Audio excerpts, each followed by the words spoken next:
Hello, everybody. If it's Wednesday, it's Warhammer, and that means it's time for another episode of Warhammer Weekly. Joining me, as always, is my own personal shield bearer. It's Tom. How you doing, Tom? Hello, friends. Yeah, see, that was a nice one. Shield bearer's a good one. Shield, So, kind of. I mean, that means I take hits for you. I don't know if I'm down with that. no, that seems appropriate. So, obviously, we are much earlier in the day today, Tom, because I am in the UK. I'm in the Warhammer motherland, as it were. And so we needed to schedule this a little more, I don't know, a little more friendly to being across, since yes, this is later at night for me. But yeah, as always, and of course I'm here for business, as you might be able to tell. But I am taking Friday to go make the pilgrimage to Mecca, so I will be at Warhammer World. I know Steve Wren is going to meet me there. Some other people have mentioned such. If anybody is in the area and can be there, I'd love to see you. I'll be there pretty much all day. So I'm just going to be hanging out, watching games, hopefully playing some games. So if you're around, come see me and say hi. Oh, you'll be playing some games.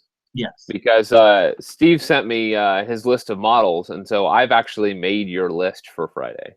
Excellent. Well, I'm very excited. I've seen it not at all, and I'm excited about that. I want to learn about it 2 seconds before I start playing. You are going to be excited about this list, Vince. I'm sure that's true, brother. I'm sure that's true. We got some news. So why don't we start off there, man? We do. So the big news this week was with the January Lord of Change release. It is here. We have pictures, and it is flippin' beautiful. I have not seen as many nerdgasms as I did in response to this picture that was floating around the interwebs. Boy, you aren't wrong. I think I saw a couple people who were meh on it, but the overwhelming response was, "Holy crap!" And I think deservedly so. Yeah, I gotta be honest, it's a beautiful model. Mm-hmm. I'm not a Tzeentch guy, but I look at that and I'm like, yep. Yeah, I mean, look, this is absolutely fantastic. And I'll tell you what, I know some people were converting Magnus over to a Lord of Change, and that's fine. I'm sure those are all perfectly good conversions. But this is why I did not convert Magnus, because we knew the Tzeentch release was coming. Magnus was, the herald of a new Tzeentch release, right? Yep. Because they're going to do it across 40K and fantasy. And I was like, when we get a rebooted Lord of Change, it's going to be breathtaking. And clearly, I was correct. Yeah, it looks so good. You know what I love is that they're it seems like Brimstone Horrors are Tzeentch's new Nurglings. Sure. Yeah. And go ahead. I was going to mention the dual kit nature of this, but go ahead. Yeah. And then obviously, yeah. We can switch that. Yes, Kairos is obviously going to be included in this. He has 2 heads, and apparently he is equally as beautiful, if not more so. And a different staff, because he has his personal book staff or whatever is his thing. So what excites me about that is that means that, one, every one of these kits has an extra, long-necked bird head. Yeah. Right? Yeah, that's a win. And every one of these kits has a big extra sweet book staff piece. So either you get this massive symbol of Tzeentch that you could use for awesome conversions, or you get this massive book staff that you could use for all sorts of sweet War Altar conversions and stuff like that. So this kit's gonna be full of extra stuff. The same offhand? Do you think he's having the big sword? Probably not. No, I think he does have a different right hand as well. So you're gonna get a sweet sword too. Yeah. Yep. Yeah, I don't know. I'm down. I look at this and I'm like, yep, this looks like Tzeentch, and this is what we've kind of come to expect with GW releases. You get big, splashy centerpiece models. So what I want to know is this: they're saying that this is the size of the Bloodthirster. Okay. Mm-hmm. Yep. This is what I want to know. Are we getting a new rule offering for that? Well, the rumor is yes, that all of the Tzeentch, all of the new not all, but that many of the new in the Disciples of Tzeentch book, you're going to have some new war scrolls with new rules, which wouldn't be surprising or unprecedented, right? And in any way, the Flesh Eater courts gave us new, rules for like terror geists and stuff like that, Yeah. right? So, well, those were relatively minor tweaks. They weren't like major overhauls. I don't know. perhaps, I see but this it was model. still different. It was a different scroll with new rules. Sure. Let me say At this. that point, we're just discussing shades of difference, right? Yes, I see this model, and I don't see 10 wounds. I mean, he could very likely have the 14 wounds that the Bloodthirster popped out with, or the even Well, he dozen, has 16, the dirty right? dozen. What's that? Like he has 16, right? The Bloodthirster? No, the Bloodthirsters all have 14. Oh, do they? Okay. 14. Yeah, 1-4. Yep. Like the new Bloodthirster kit release, both Scarbrand and all the generic versions are 14 Mm. Yeah, I don't know. I just like he seems like that's a beefy 10. That's all I'm saying. If he has a 10. Well, I mean, there are already pretty beefy models that only have 10 wounds or whatever. So I wouldn't rest too much on the amount of plastic in the kit. That being said, I'm sure it'll be a new war scroll. Here's what I'll say. If any of the greater demons should have the least number of wounds, it's probably the Lord of Change. He is kind of the nebbish nerd bookworm one. I mean, Sure. I understand he's also a giant freaking demon who could rip people in half with, a flick of his claw. I'm not doubting that. I'm just saying that he's amongst the bro squad that is the greater demons. He's not the beefy one, right? No, certainly. And that's certainly true. So here's the question, Vince. How many of these are you ordering? One. I will certainly get one. No doubt I will have one of them. Yes. So you're not going to go for both the Kairos and the Lord of Change? No, I'll probably just build mine as the Lord of Change. I've never been a fan of Kairos anyways. I've always found his stupid. I've never liked him. I find him to be an annoying character, so it doesn't bother me not to have the model. Okay. But it's the little touches on this that I like. The splits in the end of the feather, I think, are beautiful. Like all the little hacks of the feathers are a wonderful little detail. It's not a solid bank of feathers. If you think about like a lot of the models that have these big giant wings, like the phoenixes. Yeah, or which have a little bit of splitting toward the end, but not to this degree where they also have the hacks taken out of them, right? Like it's a level of finery and detail that I think is just so high. Little touches like the fact that he's got 3 eyes, 3 pairs of eyes. Yep. Right. So there's a lot of little things to love on this. No, I agree with that. Absolutely. And you got to love those shoulder pads. I get it. They make the model. It's what I found with Archaon. I had to add shoulder pads. Yep. No, agreed. Okay, so this was the big news. We also had a nice tidbit come up this morning with our new rumor mill and this.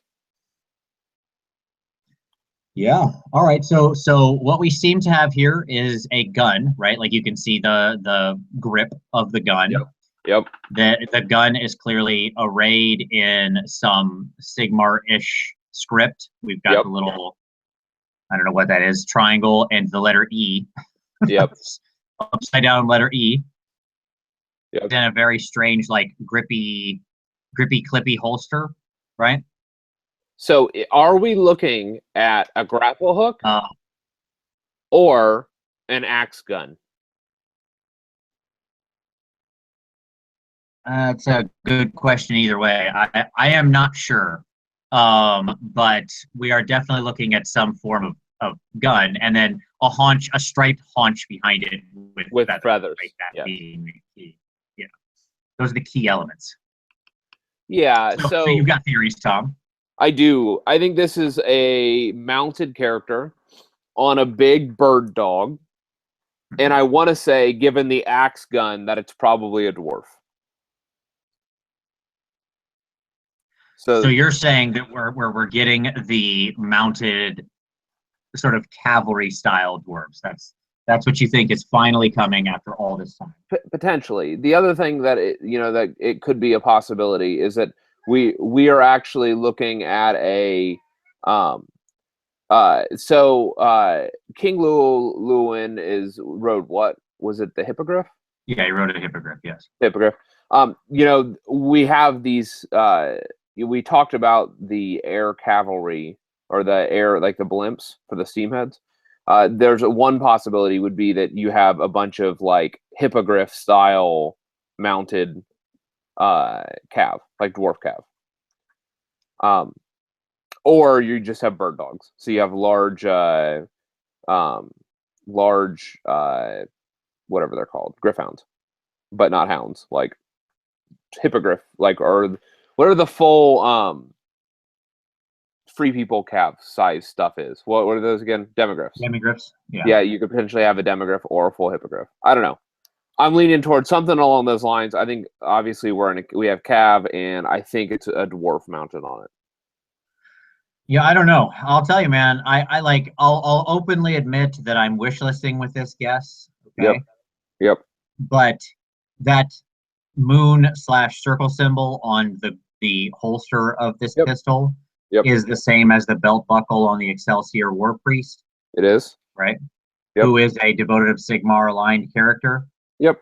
And we know that, as I said a long time ago, we know that Tzeentch's plan here is a plan of infiltration and takeover of the cities in the mortal realms, right? Yep, we do know that. Like we've seen that text, and in response to infiltrating cults, the humans of the Warhammer world have only ever had one response, which is to call in the war priests and the witch hunters and let them do their work, right?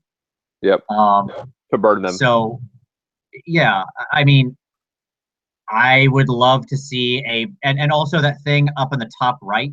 Yeah. The blue. Looks like a robe. Yeah.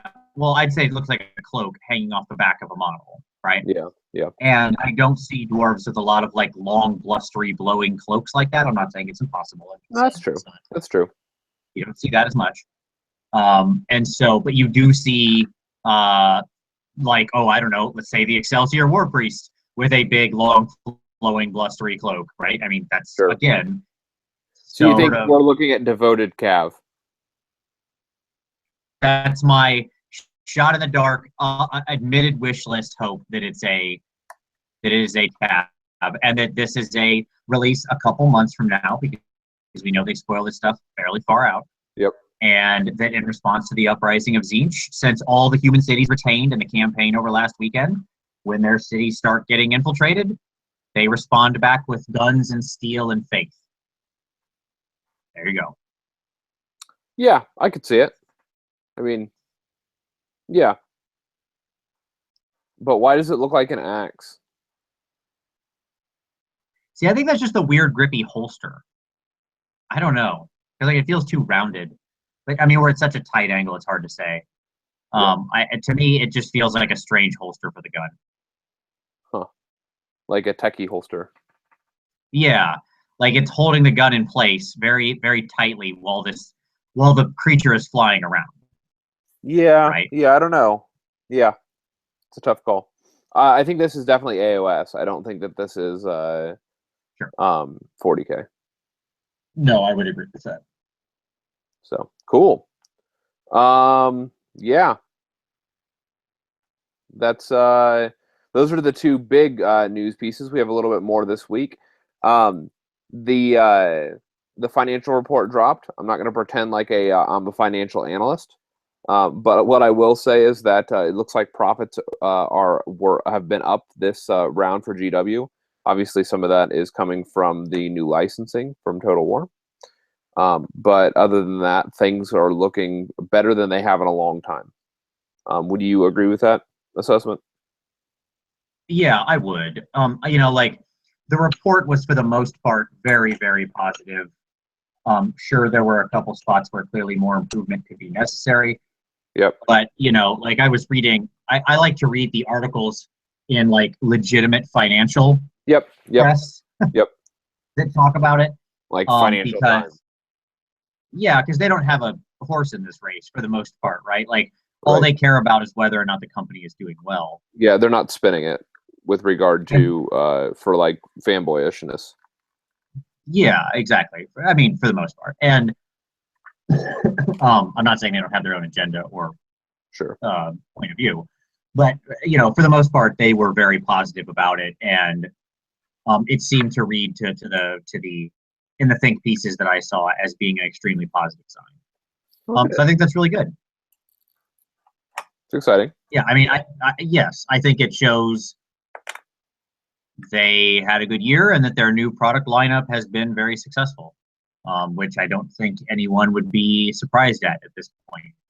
Their community engagement has been growing. Their fan base is generally happier.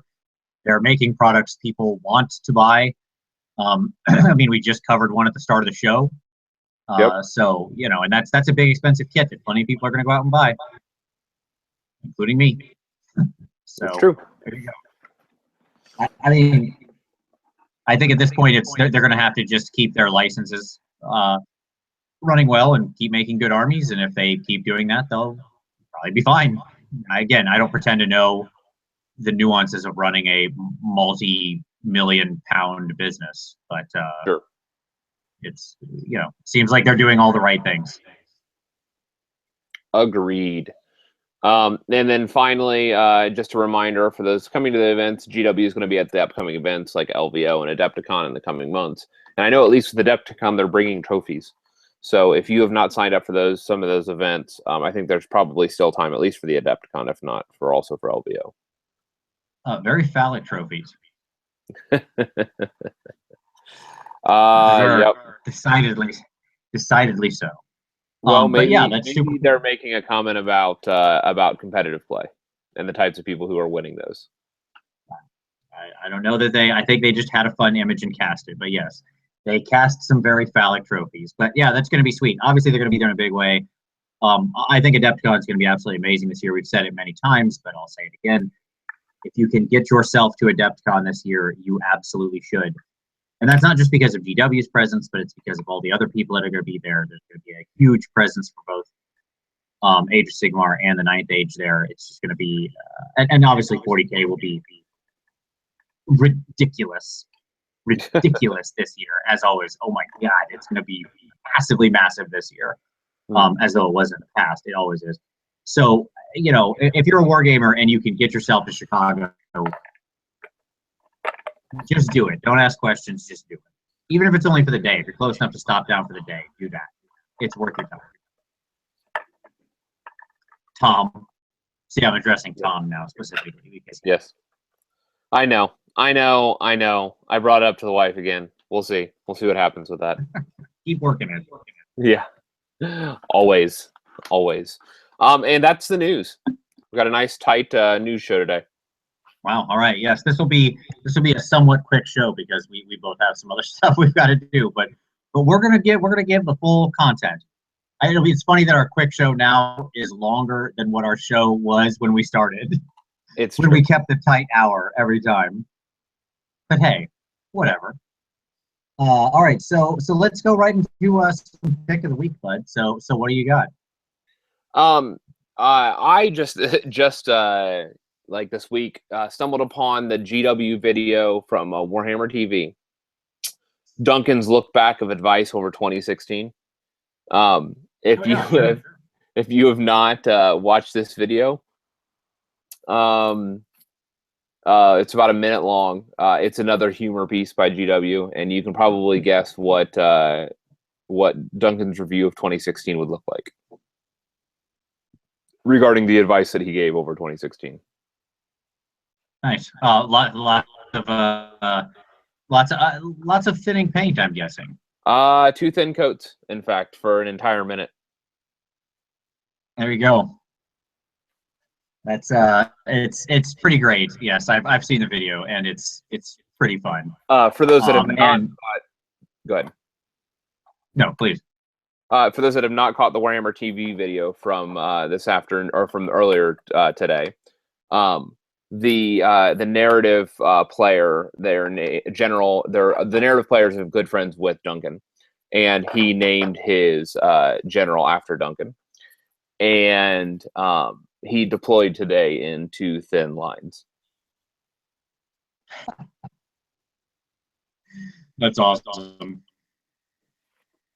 So that happened. All right, cool. Well, I am going to my pick of the week is going to be somewhat personal, I suppose, but also fun. And that is that my pick is for our last week's guest, which is Doom and Darkness. He put up a nice sit and talk. That's not exactly what he calls them. He has a different name for them that I won't say here. Where he discusses myself and Zanuary and a bunch of other interesting topics. Frankly, Doom's rambling videos are some of his best work. He's one of the best ramblers in the business. Just tune in. It's about an hour long.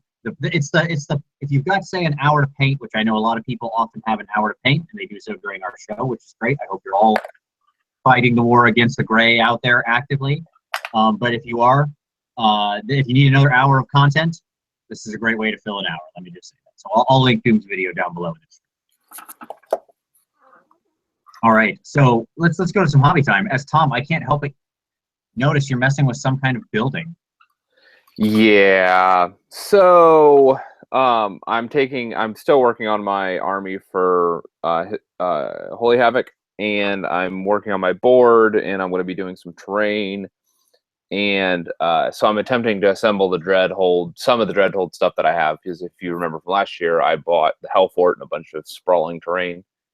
And this stuff could have been cast better. That's what I'm going to say. I mean, what I've heard is that with a lot of the terrain. Now, I'll say the Realm Gates were an exception. Those went together like a breeze. I found those to be incredibly pleasant. But I've heard that the Dreadhold or whatever it's called, the Chaos Castle, goes together much more like the Ophidian Archway, which is famously, let's say, finicky. Maybe. Let me say it this way: this was forged in hell. Get out some heavy glue and some big thick rubber bands, man, so you can put them all together and just rubber band them. I actually went to my rubber band drawer. Like, that was my response to this initially. I was like, this is terrible. And so now I've resolved to, because it was the plastic warp was breaking my rubber bands. And so I've resorted to just holding and putting lots of pressure on. It's terrible. Like, with this big, thick gel glue. And it's coming together slowly. I have a Malefic Gate built, and I have some more stuff to build. So, yeah. On the flip side, this last week I have finished my Furies. So I've gotten some of my Chaos Demons done, and I'm probably going to be posting those in the next, probably in the next week on the PMP for those interested. Very nice. Well, I've been on the road since Sunday, so my hobby time has been a big fat zero. I haven't painted anything since Sunday, and I'm starting to get the shakes. It's going to be several more days before I'll get to paint anything. Nice. So that's unfortunate. Before I left, I did finish up my Storm Giant that I'm working on for my Giant army, although I didn't get his base done, hence why I didn't post him. So hopefully I can get his base done when I go home this weekend, and then he'll be done and done. But yeah, as always, we want to know what you're working on. Hopefully, like I said, you're doing some. We're helping you get some stuff done. Throw that down below in the comments. Always love to hear what's being worked on. But Tom, shall we jump right into the feature segment? Should we just get into it? Let us jump right in. So I thought, we know we're on the edge of a dwarven release, right? That is to say, now what exactly the shape of this dwarven release is, very much still in question, right? We've had some very reliable sources say, yes, the sort of steamhead dwarves are coming, which makes sense, both in terms of the narrative and the rumor engine picture we saw that was very, very, very clearly dwarven. So, we're probably getting the mecha dwarves. So now the question is, well, what about the current state of the dwarves? Because, the Dispossessed are out there. They're a thing. And what's funny to me, Tom, about the Dispossessed is, they didn't have the complete like Tomb King or Bretonnian treatment where they just kept everything wholesale, right? They really didn't.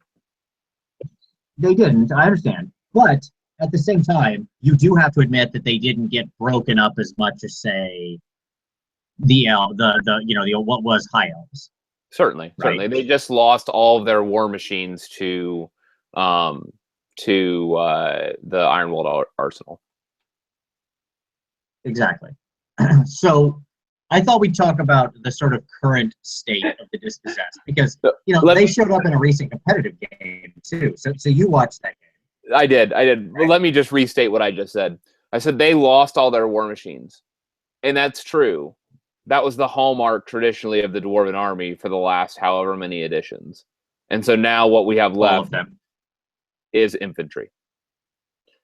Right. Like that's what the Dispossessed army is. It is a bunch of blocks of slow moving infantry with some okay ranged attacks. Because all of their good ranged were either discontinued in the compendium or went to Ironwold. Well, so let's start there. You watched the recent I did. The recent battle. Now they did not come out they did not come out ahead in that competitive battle report, right? No, not at all. And that's not so what did you think of it? Sure. What did you they were going up against like a Sale, Bloodletter Mortal Wounds fan army. Yep. So what did you think of their performance overall in that? Because he went straight Dispossessed. It was, was still a very in-flavor army despite being competitive. Let me say this. I think that they performed as well as they could have given the circumstance. I think that it had it included Bugman, for example, or any of the compendium scrolls, I think you could have had a different story. And what I mean by that is, like Bugman could have given the crossbow people some ambush, so to move their crossbow folks around. The one named engineer, which I'm blanking on right now, not Thorgrim, but I don't remember. He increases the range of their crossbows by 6 inches. So that could have helped some, obviously not a lot, because they were deep in with Sale to round 1. But the war machines would have definitely changed things around, especially if you had a grudge thrower that didn't need line of sight that could have planted rocks onto Sale's head. And that slows down the Bloodletter bomb pretty quickly. Likewise, assassinating some of the other supporting Khorne units, because the Khorne really needs the synergy of those other characters. And so they need their Bloodsecrator and their Bloodstoker. Yep, and so the lack of mobility on the dwarves' part, the lack of mobility and the ability to really reach out and project power really hurt them, because it's a low mobility army with very, very limited range. Like effective ranged units. Let me say it that way. They have range. They have both Thunderers and Quarrelers, and even the Iron Drakes, but they're just not. They're not able to do the work that's needed, which is the siege engines being able to pick out those soft targets and eliminate them in a turn or two. So let's talk about kind of the way that's broken down, right? Yeah. So we've got our Dispossessed, which, as you said, is most of your foot sloggers, right? Your classic dwarvy dwarves, right? Yep.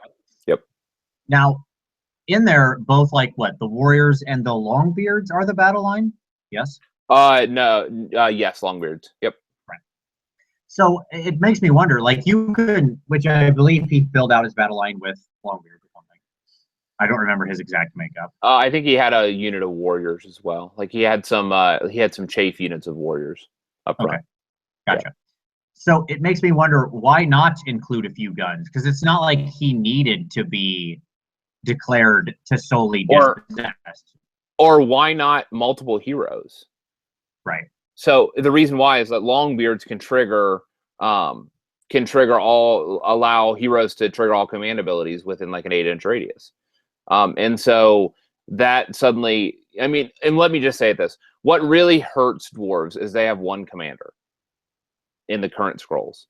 All of their actual heroes with real good command abilities all sit in the compendium scrolls. And I understand why on Warhammer TV, for example, they wouldn't use the compendium scrolls, because they want people to be able to one-click buy the armies. and you can't do that with the compendium units. But I would say that dwarves are very dependent. Dispossessed are very dependent for their effectiveness on a lot of those compendium scrolls, both heroes and then things like miners, which give them the mobility and give them the ability to deploy outside the box. Joseph Bugman does this as well, that they really need that they don't currently have. Yeah, so let's talk about what's sitting in those 3 factions, right? So we kind of touched on the Ironsweld Arsenal already, which is where the guns and the heli choppers are. Right, but let me also point out there's no more synergy between the guns and the siege and the actual faction. So even if they brought them in, none of the command abilities, none of that's going to affect. You'd have to bring like a Huracanum in order to actually buff those. Sure. Although I'm not sure that a lot of those guns need a tremendous amount of buffing. That is to say, like, the dwarven guns more or less serve their purpose. As you mentioned, like the grudge thrower is going to more or less serve its purpose. Yeah. Period, right. With it doesn't need your general command ability synergy, right? Or other things triggered by longbeards to really do what you need. An engineer. Yep. Right. Exactly. As long as it's got the it's called like a cogsmith now or something. Yes. Yep. The cogsmith. Proper name. I mean, that's really what they need to make that work. And so, there you go. And again, you're not sacrificing any battle line or anything like that. So you've made reference to it a couple times, but I really want to put a pin on it, which is that third group, which is the compendium dwarves, the stuff that went away. That has now, the same in your mind, right? Yes, it has the same keyword, sure. But I think in your mind, and I think not wrongly, by the way, I'm not saying that I think you're wrong on this. A lot of stuff in there that's fairly, I don't want to say necessary to make the dwarves competitive or interesting or have a more versatile force or however you want to look at it. Because it's not all just about kicking teeth, but it's also somewhat about breaking up monotony, to be frank. Right? Because I think, to me, when I look at the regular Dispossessed list, I see exactly what you mentioned, which is a lot of people walking around on foot in giant, just blocks of dudes, right? Yep. And whereas, so what hit that dwarves compendium list? The flame cannon, the grudge thrower, right? The miners, the special characters you mentioned, of course, right? Which Grim Burlockson, I think, is the name of the Grim. He's the engineer. He extends range by 6 inches on your quarrelers or your thunderers. Yep. And then, as you mentioned, like Bugman and Ungram and Thoric Ironbrow and the Anvil or whatever, all those things are now sitting in the dwarves. Just they've been shuffled kind of off to the side in these compendium scrolls. And you're right, there's like so much more synergy in there. And I think one of the limitations when you're talking about just the Dispossessed, I think you nailed it. Lack of variance in what your commanders can accomplish is just there are no shocking. Other commanders. Right, exactly. Yes. Yeah, I mean, you have other heroes. I don't want anybody to mistake what we're saying. Yes. Right? Because there are 3 heroes. You have a rune priest and you have the slayer. Correct. Yep, the unforged. The unforged. Yes. Right. But your true commander is just that Dwarven Lord, the Warden King, right? He's around. It's that guy. And you're gonna have to stack a bunch of Warden Kings if you're staying pure compendium list, to really utilize your Longbeards, which is real. Which is a real pain. Because like Thorgrim and a lot of the other. At the same time. Yeah. No, go ahead, please. Yeah, because Thorgrim and a lot of those other heroes do bring a lot of diversity to the command abilities, whether they be like a bubble of increasing number of attacks or like marking an enemy and everybody who's attacking that person gets bonus attacks, or whether it's adding to plus to hit and a wound against an enemy, or like there's just a multitude of different command abilities that are very significant for dwarves, and they really need all of that to shine. To be competitive, let me say it that way. Well, sure. I would also point out the Thane with the battle standard that's in the that's in the compendium, because he's their only totem access, right? And he's sitting over in the compendium, and most notably, he's got sort of that standard totem ability that if he plants his standard, that he's got this bubble effect around him of immune to battle shock. Yep. And if your army consists mostly of you know, 1 wound. So, you know, dudes, not that they don't have good armor saves, they do. Like, you know, the dwarven units are pretty tough. Like, there's some of them, most of them have good saves. Some of them have, you know, most of them have some ability to reroll those saves under certain conditions or to trigger rerolls of those saves under certain conditions, and so on and so forth. Well, can I like piggyback on that though? So I think that there's a real miss here though. Okay, like I agree with that, but let me point out another weakness that's intimately related to what you just identified, and that is that so you have 2 battle line units. You have Longbeards, which are 140 points for 10 wounds, and they're generally a weaker unit for what you're doing. Like you don't want to stack a big block of 30 of them. They're a utility unit. They're not an actual combat unit. Because for 100 points you get dwarf warriors, 10 of them, and they're your more combat unit with its very similar combat numbers, but they only have a 5-up save, and I think that was a big miss by GW. I think that they should have, you know, like we're not talking about 10 savage orcs at 2 wounds each for 100 points. Like it would have been nice for the warriors to actually be valuable having a 4-up save, 10 for 100, and they just didn't, because they're not real effective in combat either. So they're generally weaker both defensively and offensively than most other units, most other most other options. You know, they're almost the equivalent of like skeletons, but they cost more than skeletons do, and they don't regen troops, and they don't, you know, all of those different things. So I think that was a big miss, and none of the little battle line tricks for allegiance of Dispossessed was pulled. So like truly you are stuck with either Longbeards or warriors all the way down for all of your battle line if you're sticking straight Dispossessed.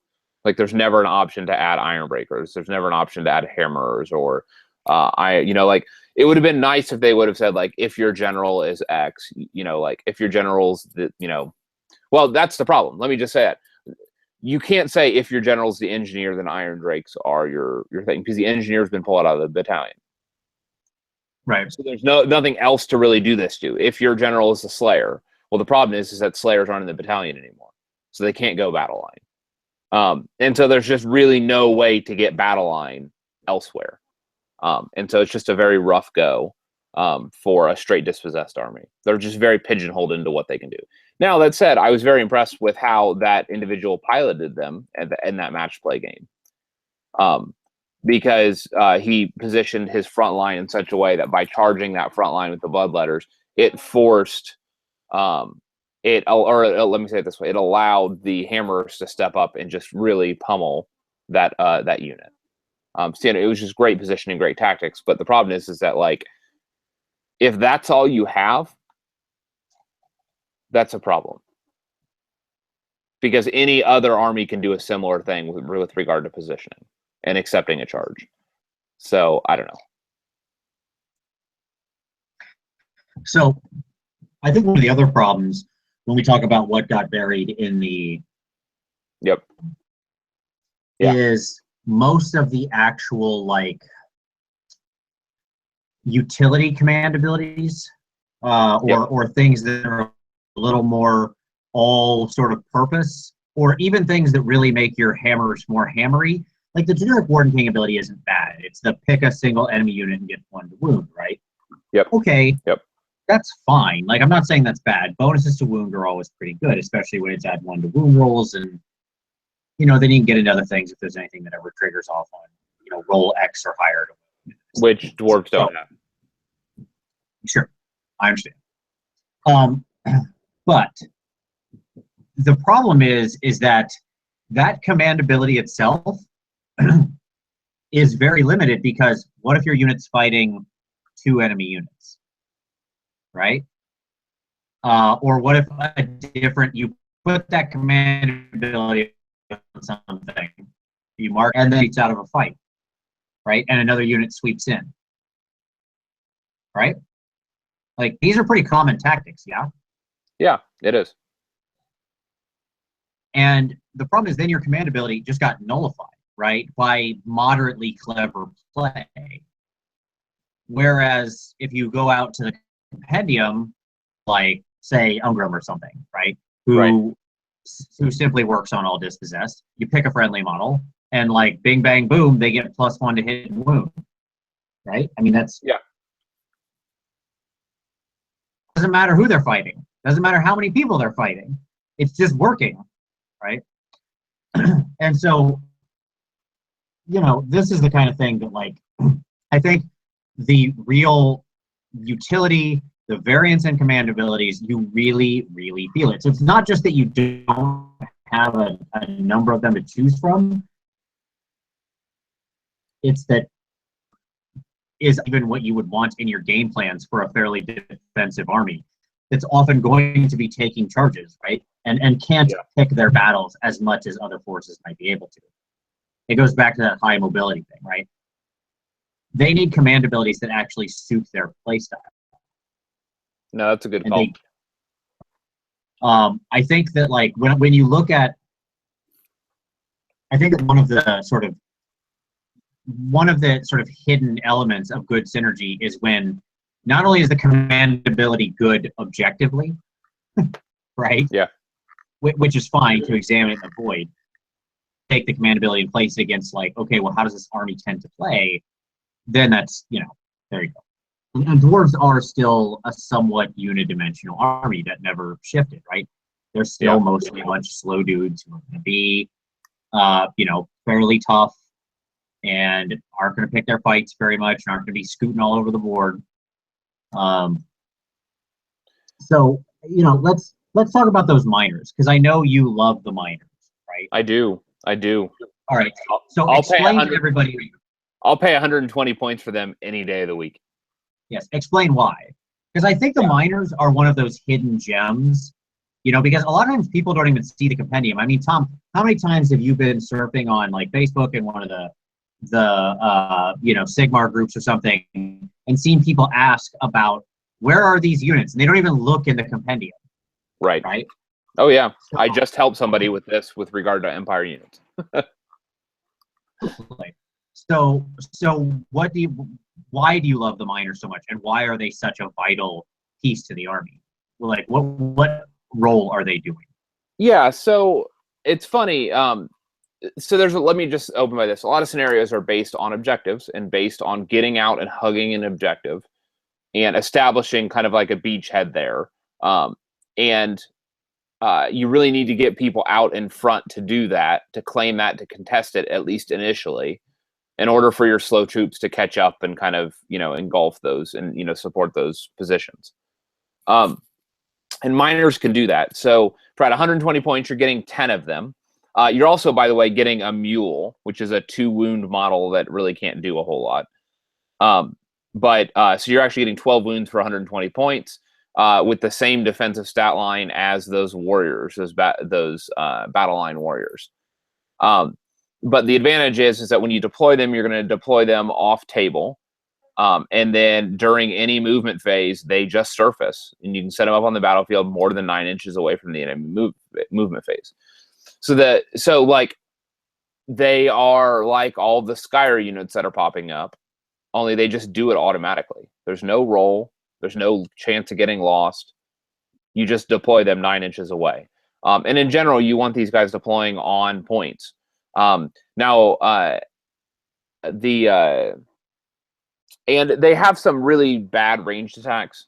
Well, like I say that, if they're near their minecart, which they will be, they can basically utilize some range attacks, including this blasting charges, which is like a 6-inch range attack. It's generally fairly terrible, although it has this surprising -2 rend, like, hiding there. And then down the line, a lot of their other stuff, like, they have rend, which is surprising for a 4-up, 3-up, like a 120 point unit. Like, they're 4-up, 3-up, -1 rend, 1 damage base. One of your dudes is gonna have the steam drill if he's near the mule. And he's going to be like 4-up, 3-up, -3 rend, D3 damage, and all of this synergizing. They're also going to have a steam harpoon. That's a single steam harpoon. That's going to be a 16-inch shot.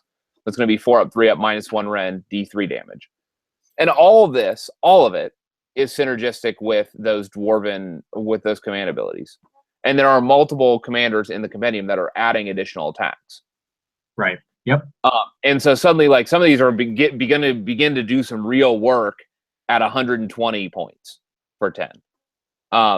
When they roll for Battle Shock, they have the number of models that flee from their banner, and their runic icon, which they can also carry, means that on a 5 or 6, a spell has no effect on them. So this isn't like a ward save. This is a negate the spell. Right. Which is, like, the difference between that is night and day. You know, Arcane Bolt does a D3 mortal wounds, and you'd have to roll for each mortal wound with, like, Chaos Warriors. No, this is just straight saying, no, that spell does not affect me. And this involves, like, the debuffs, the multitude of debuffs that would be out there, or even some, like, the D6 damages and all that. And this is just a 5 to 6 and ignore the whole thing. So, like, which is standard to dwarves, but when you have these guys out on these vanguard positions out front, if they've popped up on points, this is very important to maintain their survivability. The fact that they're not going to run easily from Battle Shock, or not as many at least, and they, you know, the immunity to spells, and still the 5-up save and all that other stuff.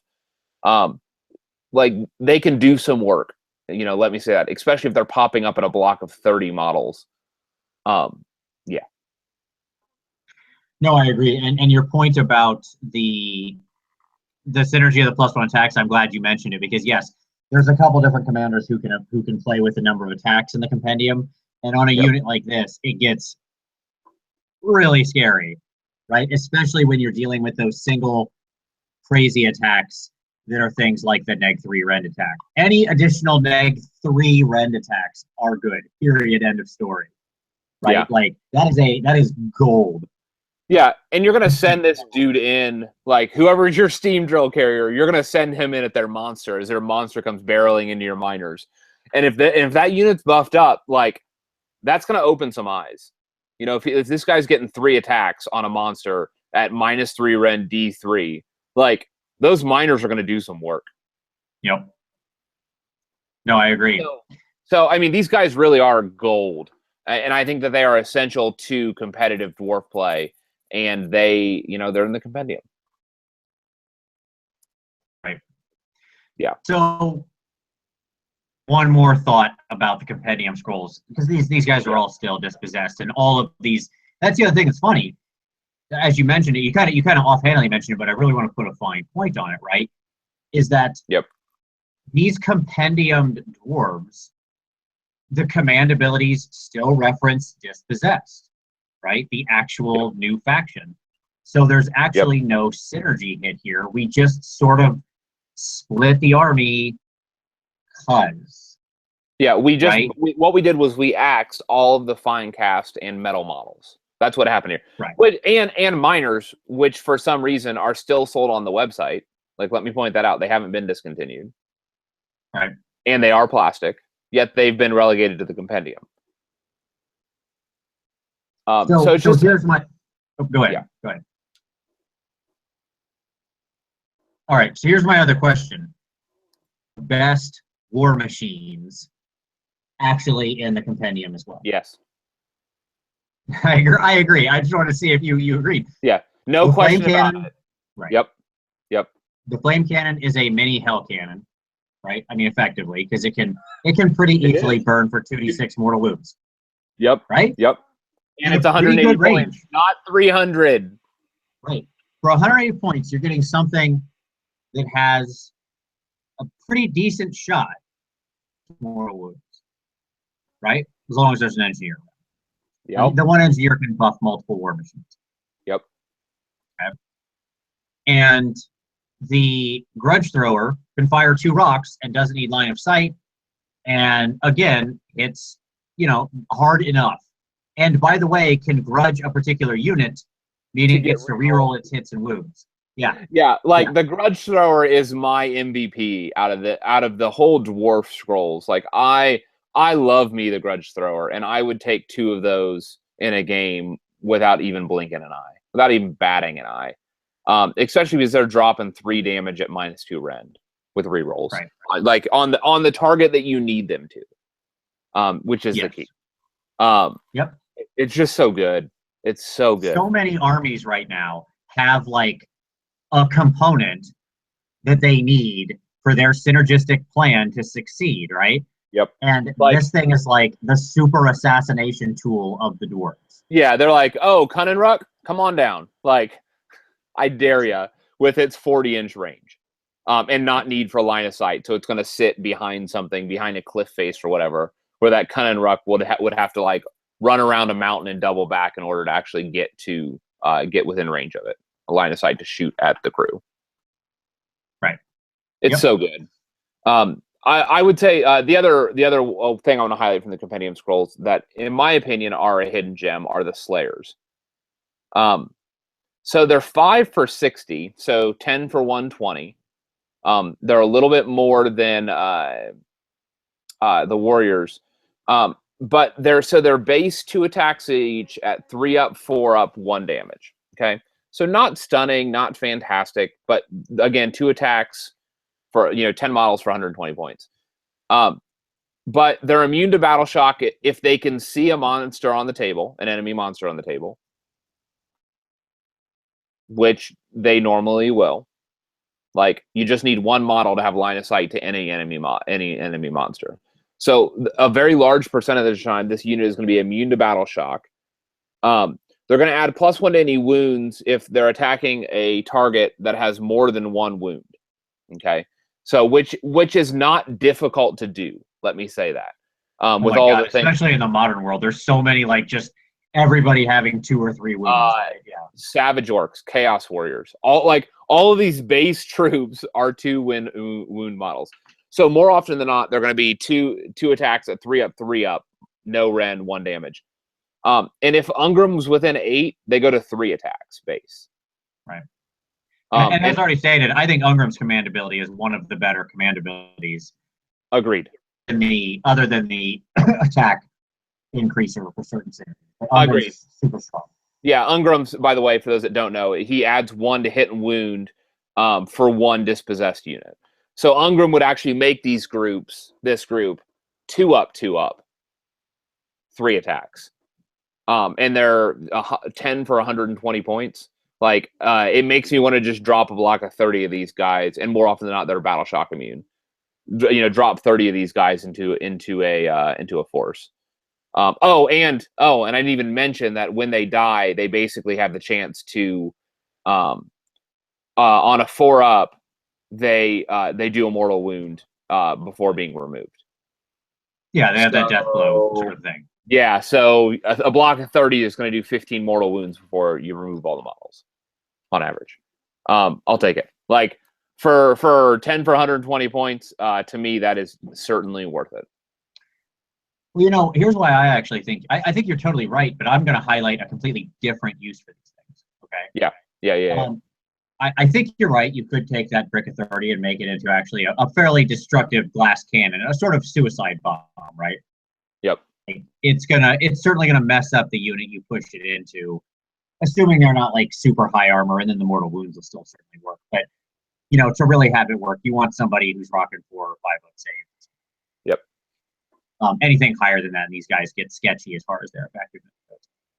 But that being said, my love of these guys is that you can take them as 5 for 60. Yeah. Right? Because they suddenly become a very interesting chaff unit for the rest of your dwarves. Yeah. Right? Because they can run around, and if the enemy doesn't kill all of them, they're never going to battle shock, so those couple will still stick in combat. Yep. Right? And force them to either continue fighting or retreat away to run around or whatever. And the fact of wounds, going ever you put into them that's trying to clear them, right? Yeah. That is a very, like, chaff that can deal mortal wounds is scary. Period. Because they can be very injurious to the unit that's trying to plow over the top and get into the actual thing. And 60 points, man. That's just not a lot. Like, that's cheap for a couple packs of 5 of these guys to roam around. I think of the old, like, Slayer darts way back in the day. I think the Slayer Dart is much more potent and powerful as a strategy now than it ever was before. Because you mentioned having the line in front of your hammers. Yeah, I'll take a line of these guys. I mean, like, again, I can spread them out. They can cover 5 dudes will cover a decent space. Yeah. Right. They're gonna make whatever hits them first. Yep.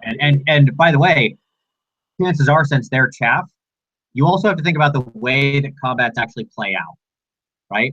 Because if they aren't the only fight that's happening, if you've got like a fight going on over here that's actually 2, let's call them real units. Yeah. Okay.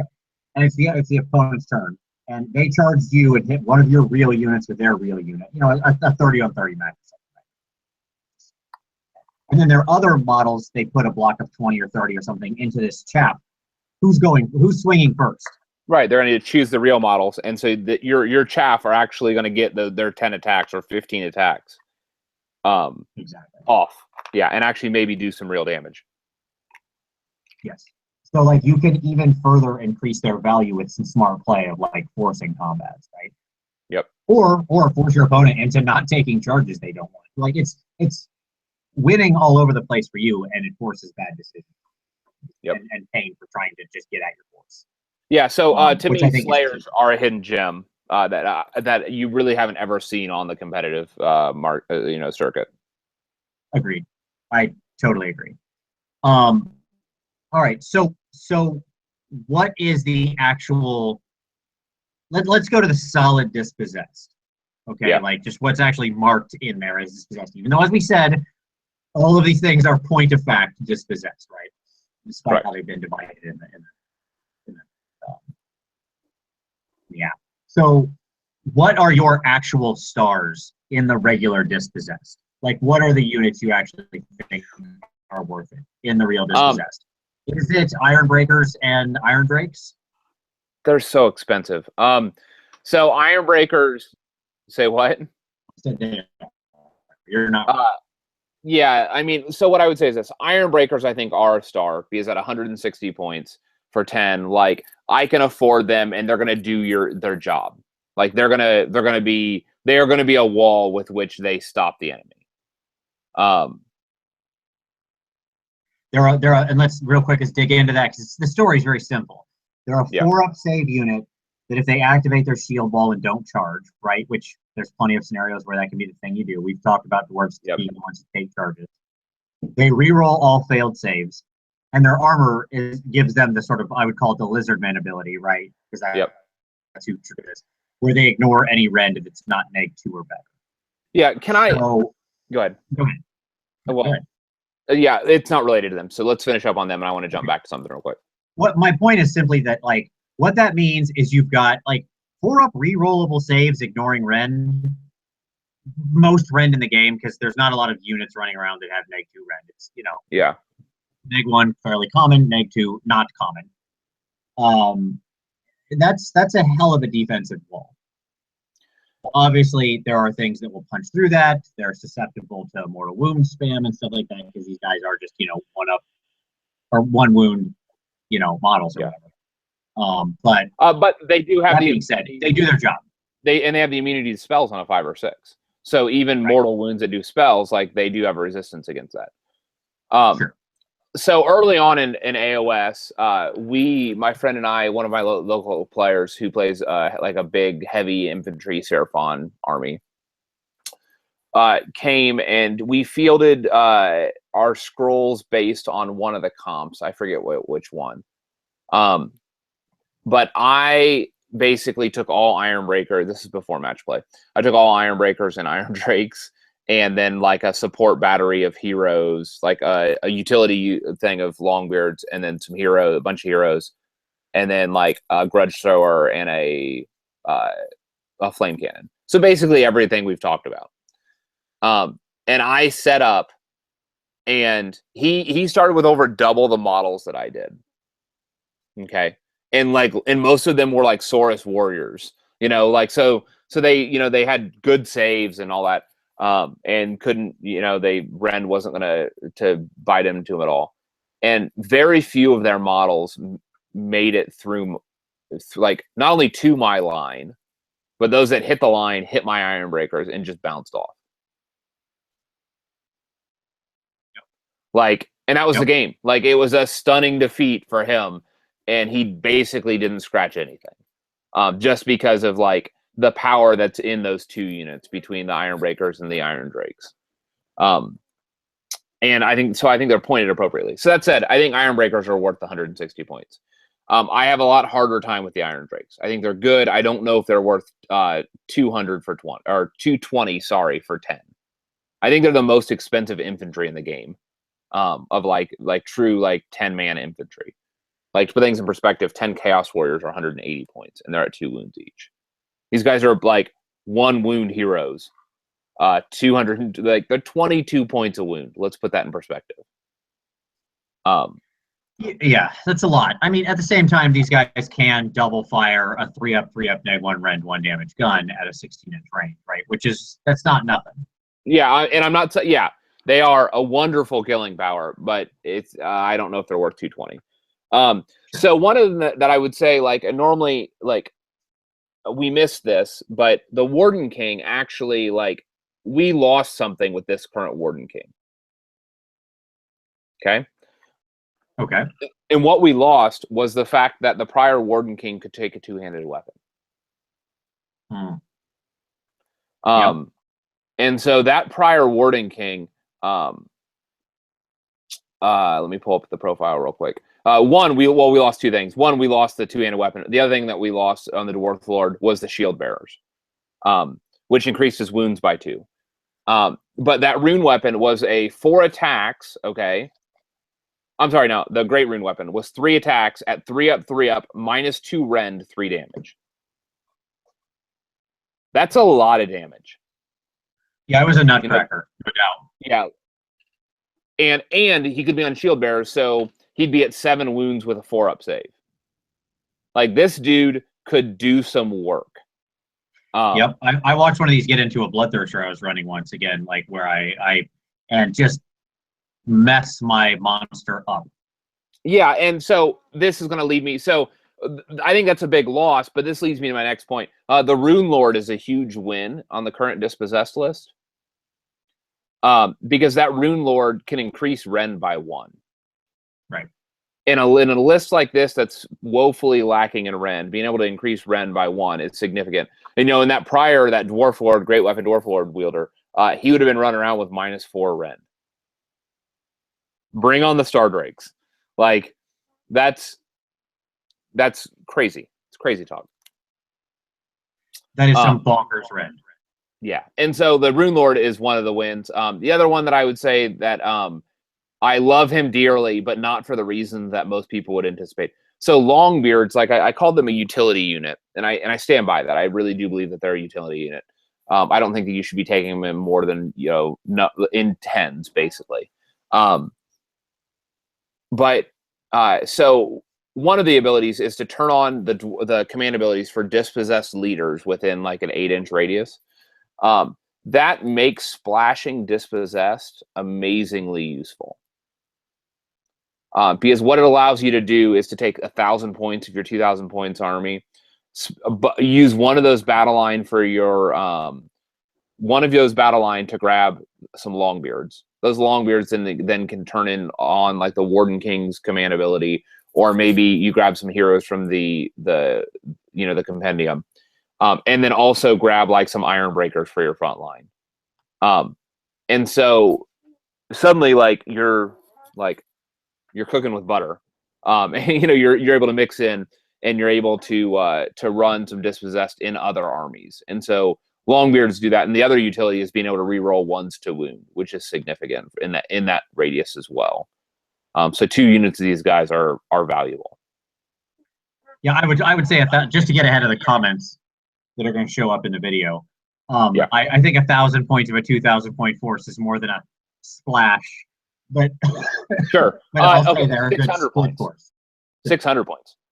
I mean, because for 600 points, you could easily grab a Longbeard, a hero, and a block of Iron Breakers. Sure. Yep.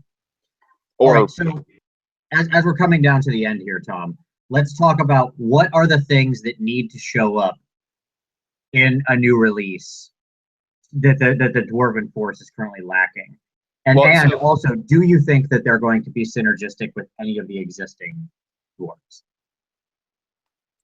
wish listing. Oh dear Lord, I wish they would be. I think it would be amazing if I could deploy my normal dwarves out of these other new airships. Like in a perfect world for me, this new army would be triggered off of have a lot of abilities that trigger off of keyword Duerden in a perfect world, so that I can mix Fire Slayers with Dispossessed with the new faction. Like to me, that would truly be a perfect world.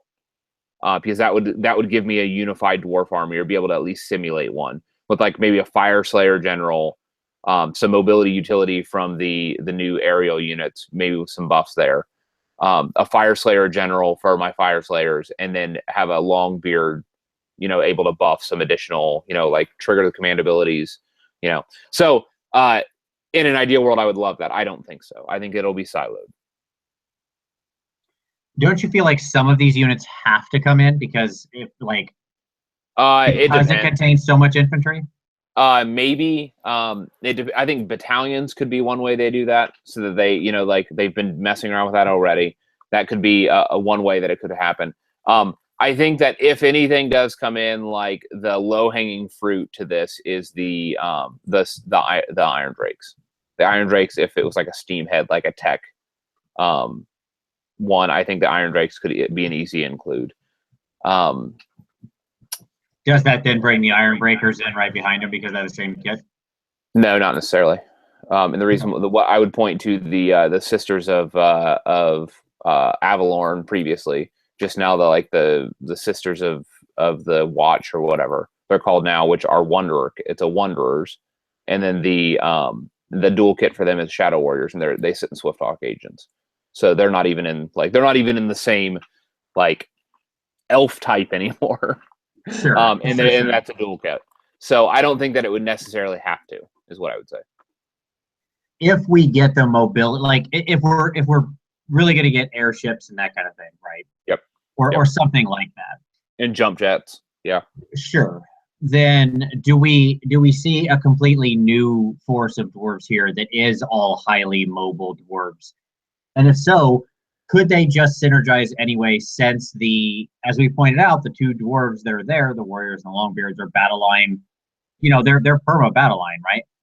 So whether or not the command abilities necessarily end up synergizing, right? Could we just see the synergy anyways? And think of it this way.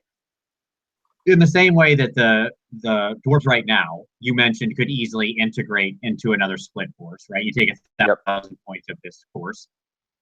Could we just end up where, even if this other pack of things is siloed and doesn't have a huge amount of synergy, it still works fine because gameplay synergy, right? I can build my skeleton of 1,000 to 1,200 points of the traditional Duerden, and then use these 800 to 1,000 points of highly mobile, jumpy, airshipy, whatever, dwarves to actually cover the weaknesses that I have from this all infantry. To give me more elite units, to give me more reach, more power projection. So that's what I'm saying. Like, could it be that, like, I think that even if we don't get the synergy, we're going to get the synergy. That's what I'm saying. Yeah, like I would agree with you. I think that the Duerden are well, or at least Dispossessed, are well lined up because of the Longbeards. I think that, again, Longbeards are one of the MVPs of this force as a utility unit, because they allow you to truly mix and to play around with stuff that you wouldn't necessarily be able to normally. Order doesn't have anything that turns on command abilities otherwise. And so this they don't have their Archaon, exactly. Their Cetra, their whatever. So I think that so Longbeards serve a very unique function. Sure. To me, what I see here is, if we get new kits and we get new commanders, you get like the airship gunnery commander or something. I don't know, whatever. Sure. And he can only affect. Let's call them flying dwarves. They have the flying dwarves keyword, so he can only affect flying dwarf units, right? Yep.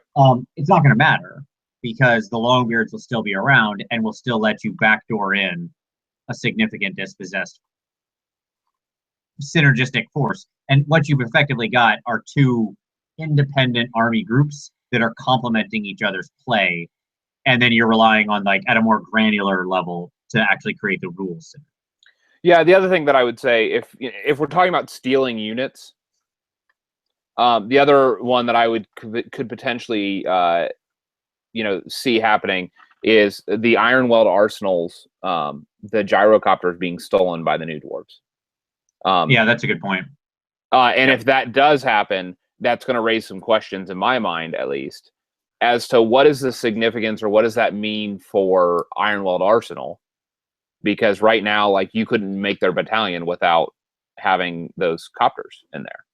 And if they automatically update, like, do you see how the updates, if they automatically update, like, it would force them to be the new faction. And I mean, I guess it's not an issue because they don't have battle line anyways, and so you already have to do split faction. And I guess that wouldn't matter. But they're always splash even now, right? Yep. I mean, there is no just Ironweld Arsenal force. So correct. They're meant to be the sort of artillery train. You mix it with some other. Yep. So I think that pretty much wraps up our current state of the Dispossessed, the sort of units that are shining and where they're currently lacking. Tom, any final closing thoughts on the Dispossessed you want to leave everybody with? I finished painting mine. I mean, they're not finished, but like, I finished a very large army of Dispossessed, basically all infantry with some siege, last March, and I put them on my shelf, and I basically haven't touched them since.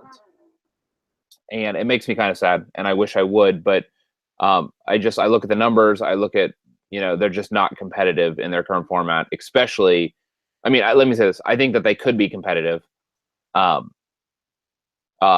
not a tier 1 army. I think they work to be a tier 2 army. I would love if some new life was breathed into the faction with this either some new alliance or a completely new faction. I would love to roll out my dwarves. I'll say is, just all things dwarven. Here's what I think. Here's how I look at them right now. They've got a solid frame, right? We just haven't put enough muscle on the bone yet. Yeah. Yep. And this release could eat, like the Fire Slayers weren't. Like they were not. They were not that thing. But it would be pretty easy to envision this release being that, right? Sure. If it's lining up anything like what we're imagining. So I think they could be very, very, very easily on the edge of a pretty freaking great army. Yeah, there you go. That's my final thoughts. So, don't screw it up, GW. There you go. Don't screw it up. Yes, we look forward to Febia Dwarfy. No, that doesn't work. I don't know. You figure it out. At any rate, there you go. Thank you very much, everybody. As always, we hope you enjoyed this perhaps evening, perhaps mid-afternoon delight of Warhammer Weekly, depending on where you are in the world. We certainly appreciate you watching. Thank you much, brother. I appreciate you making time during the middle of the day. And we'll be back to our normal-ish time next week. And although I'll still be on the road, but somewhere else. Where in the world is Vince doing Warhammer Weekly from this week? I need to hire Rockapella from Carmen San Diego to sing me on and off. Clearly. Absolutely. But thank you, everybody. As always, we'll see you next Wednesday.